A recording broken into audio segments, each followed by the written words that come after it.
നമസ്കാരം. റാഫ്റ്റോക്ക് മലയാളത്തിലേക്ക് അവർക്കും സ്വാഗതം. Dear Kerala, thank you. I love U Kerala. നിങ്ങളോട് വിട പറയുന്നില്ല, കാരണം നമ്മൾ ഇനിയും കണ്ടുമുട്ടും. നമുക്കറിയാം നമ്മുടെ വഴികൾ ഇനിയും പരസ്പരം കൂട്ടിമുട്ടുമെന്ന് ഇവാൻ വുക്കുമനോവിച്ച് ഉള്ളുലഞ്ഞുകൊണ്ട് നൽകുന്ന സന്ദേശമാണ്. കേരള ബ്ലാസ്റ്റേഴ്സിന്റെ പരിശീലക സ്ഥാനത്ത് നിന്ന് അദ്ദേഹം പോകുന്നു എന്നുള്ള കാര്യം ദിവസങ്ങൾക്ക് മുമ്പ് കേരള ബ്ലാസ്റ്റേഴ്സ് അറിയിച്ചപ്പോൾ മുതൽ ആരാധകർ ഉറ്റുനോക്കുന്നത് ഇവാൻ വുക്കുമനോവിച്ചിന്റെ ഒരു സന്ദേശത്തിന് വേണ്ടിയിട്ടാണ്. അദ്ദേഹം ഇപ്പോൾ വളരെ വിശദമായിട്ട് തന്നെ ഉള്ളുലഞ്ഞുകൊണ്ട് കുറച്ച് വരികൾ എഴുതുന്നു. ആരാധകർക്ക്, ക്ലബിന്റെ സ്റ്റാഫിന്, താരങ്ങൾക്ക് എല്ലാവരോടും അദ്ദേഹം സംവദിക്കുന്ന തരത്തിലുള്ള ഒരു സന്ദേശം തന്നെ അദ്ദേഹം തന്റെ സോഷ്യൽ മീഡിയ പ്ലാറ്റ്ഫോമുകളിൽ അദ്ദേഹം പങ്കുവച്ചിരിക്കുകയാണ്. ഡിയർ കേരള എന്ന് പറഞ്ഞുകൊണ്ട് അദ്ദേഹം തുടങ്ങുന്നു. തീർച്ചയായിട്ടും ഇത് വളരെ ബുദ്ധിമുട്ടേറിയ വാക്കുകളാണ്. വിത്തൗട്ട് ഇമോഷൻസ്, കണ്ണുനീര് വരാതെ ഇത് എഴുതാൻ കഴിയില്ല.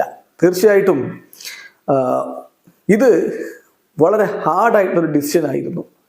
നമ്മുടെ ജീവിതത്തിൽ പല തീരുമാനങ്ങളും നമുക്ക് എടുക്കേണ്ടി വരും മുന്നോട്ട് പോകുന്നതിന് വേണ്ടിയിട്ട്.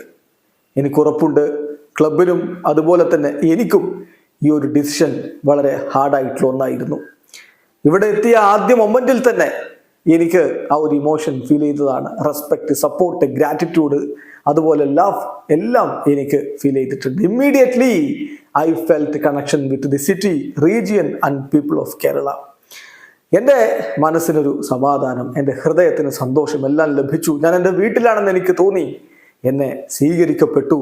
I felt being part of marvellous environment and community. എല്ലാവർക്കും ഞാൻ നന്ദി പറയുകയാണ്. ഒരിക്കലും ഞാൻ ഇവിടെ ഒറ്റപ്പെട്ടു പോയി എന്ന തോന്നൽ എനിക്കുണ്ടായിട്ടില്ല. എൻ്റെ ഫാമിലിയിൽ നിന്ന് ഏറെ ദൂരെയാണെന്ന് എനിക്ക് തോന്നിയിട്ടില്ല. നിങ്ങൾ എൻ്റെ ഫാമിലിയായി, നിങ്ങൾ എൻ്റെ ഇവിടം എൻ്റെ വീടായിട്ട് മാറി. ഇനി ട്രെയിനിങ് സെഷനുകൾ, ഗെയിമുകൾ, ട്രാവലുകൾ, മീറ്റിങ്ങുകൾ, പരാജയങ്ങൾ, വിജയങ്ങൾ, നിരാശ, സന്തോഷം, കണ്ണുനീര്, അങ്ങനെ എല്ലാം നമ്മൾ ഒരുമിച്ച് അത് നമ്മുടെ ചുണ്ടില് വലിയ പുഞ്ചിരി കൊണ്ടുവന്നു. ലോകം മുഴുവനുമുള്ള ആ ഒരു യെല്ലോ ഹാർട്സിൽ അത്തരത്തിലുള്ള സന്തോഷം കൊണ്ടുവരാൻ പറ്റി. നമ്മളൊരു ഗ്രൂപ്പ് ഉണ്ടാക്കി, നമ്മളൊരു ടീം ഉണ്ടാക്കി, നമ്മളൊരു ഐഡന്റിറ്റി തന്നെ നിർമ്മിച്ചു, നമ്മൾ പ്രതീക്ഷകൾ ഉണ്ടാക്കി. തീർച്ചയായിട്ടും നമ്മളൊരു കോട്ടയുണ്ടാക്കി. കലൂരിലെ സ്റ്റേഡിയത്തിന്റെ ചിത്രം പങ്കുവെച്ചുകൊണ്ട് അദ്ദേഹം എഴുതുകയാണ്, വി ക്രിയേറ്റഡ് അവർ ഫോർട്രസ്. അവിടെ നമ്മുടെ കണ്ണുകളിൽ തീയുണ്ടായിരുന്നു. എതിരാളികൾ അവിടെ വരാൻ തീർച്ചയായിട്ടും ഭയന്നു. എല്ലാം നമ്മുടെ ഈ സ്പെഷ്യൽ ജേർണിയുടെ ഭാഗമായിരുന്നു. തീർച്ചയായിട്ടും and it will remain written in all our hearts with golden letters. തങ്ക ലിപികളാൽ നമ്മുടെ ഹൃദയങ്ങളിൽ അത് എഴുതി ചേർക്കപ്പെടും എന്നുകൂടി അദ്ദേഹം പറഞ്ഞു. പിന്നെ അദ്ദേഹം താരങ്ങളോട് പറയുകയാണ്, നിങ്ങൾക്ക് എല്ലാവർക്കും നിങ്ങളുടെ ഹാർഡ് വർക്കിന്, ഡെഡിക്കേഷന്, കമ്മിറ്റ്മെന്റിന്, ഫ്രണ്ട്ഷിപ്പിന്, പരസ്പരം ആ ഒരു ടീമിലെ സ്ഥാനത്തിന് വേണ്ടിയിട്ടുള്ള ഫൈറ്റിന്, അതുപോലെ തന്നെ ആ ഒരു ലോഗോക്ക് വേണ്ടിയിട്ടുള്ള ഫൈറ്റിന്, അതുപോലെ ഓർമ്മകൾക്ക് എല്ലാം ഞാൻ നന്ദി പറയുകയാണ്. തീർച്ചയായിട്ടും അതൊരു വലിയ സന്തോഷമുള്ള കാര്യമായിരുന്നു. നിങ്ങൾ ഇംപ്രൂവ് ചെയ്തു, കൂടുതൽ മികച്ച താരങ്ങളായിട്ട്, കൂടുതൽ മനുഷ്യരായിട്ട് വളരുന്നത് കാണാൻ പറ്റി.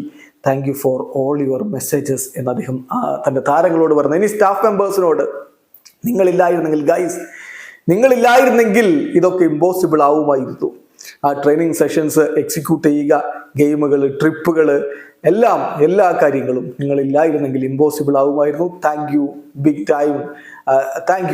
Time for your time and support എന്നാണ് അദ്ദേഹം കുറിക്കുന്നത്. പിന്നെ മാനേജ്മെന്റിനോട്, അതുപോലെ ക്ലബിലെ പേഴ്സണലിനോട് അദ്ദേഹം പറഞ്ഞു, ക്ലബിലെ മറ്റുള്ളവരോടൊക്കെ അദ്ദേഹം പറയുന്നു, ഇങ്ങനെ ഒരു അവസരം എനിക്ക് തന്നതിന്, എനിക്ക് പെർഫോം ചെയ്യാനുള്ള ഒരു സ്പേസ് തന്നതിന് തീർച്ചയായിട്ടും ഞാൻ നന്ദി രേഖപ്പെടുത്തുന്നു. അതുപോലെ അദ്ദേഹം മീഡിയനോടും PR-നോടും ഒക്കെ നന്ദി പറയുന്നുണ്ട്. പിന്നെ അദ്ദേഹം പറയുന്നു ആരാധകരോട്, the fans, oh my God എന്ന് പറഞ്ഞുകൊണ്ട് അദ്ദേഹം പറയുന്നു, you guys rocked the whole world. തീർച്ചയായിട്ടും നിങ്ങളെപ്പോലെ മറ്റൊന്നില്ല ആരാധകരെ, നിങ്ങളെപ്പോലെ മറ്റൊന്നില്ല. നിങ്ങളുടെ ശബ്ദം, നിങ്ങളുടെ എക്കോ, നിങ്ങളുടെ പവർ, നിങ്ങളുടെ ഡെഡിക്കേഷൻ, നിങ്ങളുടെ സ്നേഹം, ആ LOCയുടെ ഇമോഷൻ, കളിക്കളത്തിലേക്കുള്ള ഓരോ വരവിലും അത് എനിക്ക് രോമാഞ്ചം ഉണ്ടാക്കിയിട്ടുണ്ട്. കണ്ണുനീര് പൊടിഞ്ഞിട്ടുണ്ട്. ഒരുപാട് മത്സരങ്ങൾ നമ്മൾ വിജയിച്ചു. നിങ്ങൾക്ക് എല്ലാവർക്കും നന്ദി പറയുന്നു. നിങ്ങളുടെ ഒരു വലിയ സപ്പോർട്ടിന്, സസ്പെൻഷന് ശേഷമുള്ള ആ ഒരു മൊമെന്റ്, തീർച്ചയായിട്ടും ഞാൻ എല്ലാം നിങ്ങളോട് കടപ്പെട്ടിരിക്കുകയാണ്. ആ ഒരു ഇമോഷൻസ് അത് വലുതായിരുന്നു. That something that remains for the whole life I will never forget എന്നാണ് അദ്ദേഹം ആരാധകരോട് പറയുന്നത്. കൂടാതെ അദ്ദേഹം പറയുന്നു, ഇനി എല്ലാവരോടും, കേരളത്തിലുള്ള എല്ലാവരോടും, from north to south, Manjeshwar, Kasaragod, Kannur, Thalassery, Kozhikode, Malappuram, Munnar, Thrissur, Kochi, അങ്ങനെ തിരുവനന്തപുരം മുതലുള്ള എല്ലാ സ്ഥലങ്ങളിലുള്ളവരോടും എല്ലാവരോടും thank you all for making me feel at home in Kerala. എല്ലാവരോടും ഞാൻ നന്ദി പറയുന്നു. ഇവിടെ എൻ്റെ വീട് പോലെ എനിക്ക് തോന്നാൻ നിങ്ങളെല്ലാവരും പ്രവർത്തിച്ചിട്ടുണ്ട്. എല്ലാവരോടും നന്ദി. എല്ലാവരോടും എൻ്റെ ഹൃദയത്തിൻ്റെ അടിത്തട്ടിൽ നിന്ന് ഞാൻ നന്ദി പറയുന്നു. ഒടുവിൽ നമുക്കെല്ലാവർക്കും അറിയാം എനിക്ക് ഗുഡ് ബൈ പറയാൻ പറ്റില്ല. കാരണം we know that our paths will cross again. We will meet again. നമ്മൾ വീണ്ടും കണ്ടുമുട്ടും. വീണ്ടും നമ്മുടെ വഴികൾ ഒന്നാകും. Kerala, I love you, for ever yours, Aashan Ivan എന്ന് കുറിച്ചുകൊണ്ടാണ് അദ്ദേഹം ആ വാക്കുകൾ അവസാനിപ്പിക്കുന്നത്. ഹൃദയത്തിൽ തൊടുന്ന വാക്കുകളുമായിട്ട് Ivan Vukomanovic Kerala I love you എന്ന് പറഞ്ഞുകൊണ്ട് വിടവാങ്ങുകയാണ്. വീഡിയോ അവസാനിക്കുന്നു. ഫുട്ബോൾ ലോകത്തെ കൂടുതൽ വിശേഷങ്ങളുമായി റാഫ് ടോക്സ് കൊണ്ടുവരാം.